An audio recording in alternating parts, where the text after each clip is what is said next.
Hey everyone, on today's Off the Cuff, we're going to be looking at some leg irons that were popular in the Old West. Yeah, hence the dumb hat. Specifically towers. Now, as you've seen in my other videos and you're probably aware of, the original towers design had a bottom keyhole. They're called towers bottom key because the keyhole was there, and it took a real tiny, teeny tiny key. But as you can see, the bow would be kind of in the way. It really made it awkward to open these things, especially when you're on somebody who's kicking. So not too long after that was discovered and people complained, they moved the keyhole to where it remained for as long as they made the cuffs. Now, later on, some of these were made by a company called Balco. None of mine are actually labeled Balco.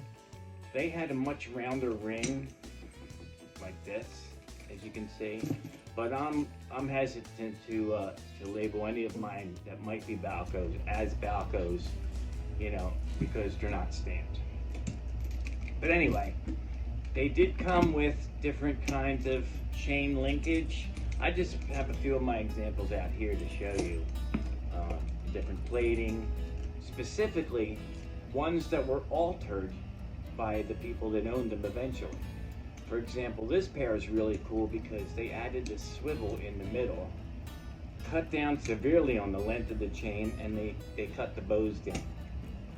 And this pair, because they obviously cut the bow down, I don't know why, who knows, you know what I mean?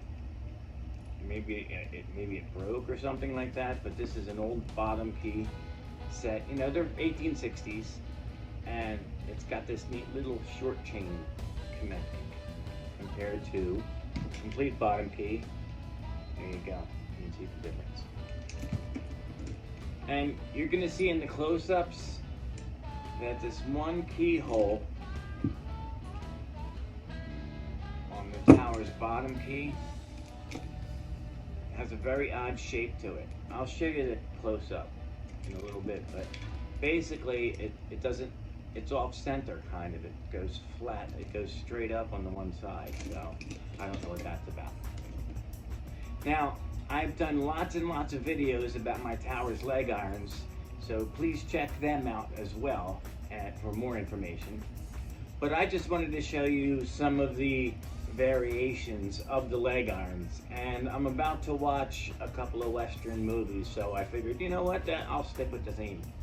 Now, the reason that I'm rehashing some of my collection, most of the collection, is because it's just been dead. I haven't picked up a single pair of cuffs or anything in quite a while, and it's just, I'm living in the frozen tundra here, and there's been really like no place to go, flea market wise or sales. I've been checking things out, but really nothing, so that's kind of why I'm just going through the collection, reorganizing the drawers, you know what I mean, and doing like just general maintenance on the cuffs. That's basically all you can do when you have to hibernate in the winter. So this video was short and sweet. I hope you guys enjoyed it. Please subscribe, share, do all that stuff, and happy hunting for your collection.